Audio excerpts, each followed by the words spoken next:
আসসালামু আলাইকুম। তো দেখতে পাচ্ছেন আমি একটা ইনকিউবেটরের সামনে রয়েছি। তো আমি এই ইনকিউবেটরে কিন্তু অনেকগুলো ডিম দিয়েছিলাম। তো আমার বেশ কিছু ডিম কিন্তু এখানে ফুটেনি। তো কেন ফুটেনি? আজকে আমি সেই বিষয়ে আপনাদেরকে একটা ধারণা দিব। তো আমি এইখানে কি, কি যন্ত্র ব্যবহার করেছি এবং কেন আমি সফল হতে পারিনি।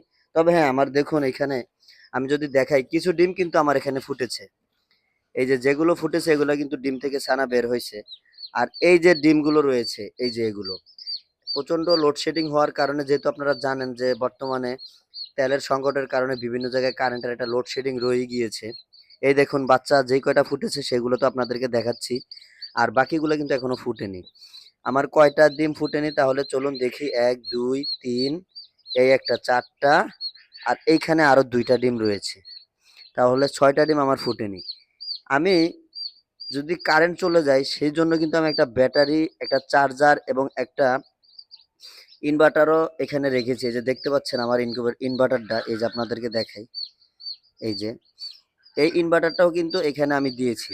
কিন্তু তারপরেও কিন্তু আমি ওইভাবে সফল হতে পারিনি। কারণ যখন আমাদের এখানে কারেন্ট চলে গিয়েছে, কারেন্টটা আপনার ৫-৬ ঘন্টা ৭ ঘন্টা এরকম হয়েছে আসে নাই। কিন্তু আমার ব্যাটারি হয়তো আমার ব্যাকআপ দিয়েছে ৩ ঘন্টা বা ৪ ঘন্টা।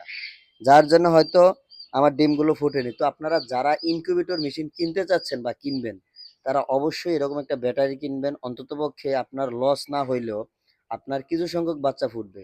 যেমন আমার এখানে আজকে এই বাচ্চাগুলো ফুটেছে। তবে এই বাচ্চাগুলো আমার ১ তারিখে ফুটার কথা ছিল। ১ তারিখ বা ২ তারিখ, কিন্তু এগুলো আমার ফুটেছে আজকে হচ্ছে ৫ তারিখ। ৫ তারিখের মতো হয়ে গিয়েছে। তো এই হইলো আমার অবস্থা। মানে বর্তমানে আমার না সব জায়গায় কারেন্টের কারণে এরকম অবস্থা আরকি। তো এখন দোয়া করবেন যেন এই মুরগিগুলোকে বাঁচাতে সক্ষম হই। আর যেহেতু এখানে ডিমগুলো আটকানোর জন্য এই দানাগুলো দিয়েছিলাম যেন ডিমগুলো না লড়ে, এখন এগুলো আমার পরিষ্কার করে ফেলতে হবে। তো দেখা হবে নতুন একটা ভিডিওতে। ইনশাল্লাহ রেগুলার ভিডিও দেওয়ার চেষ্টা করব। তো সে অবধি ভালো থাকবেন। আসসালামু আলাইকুম।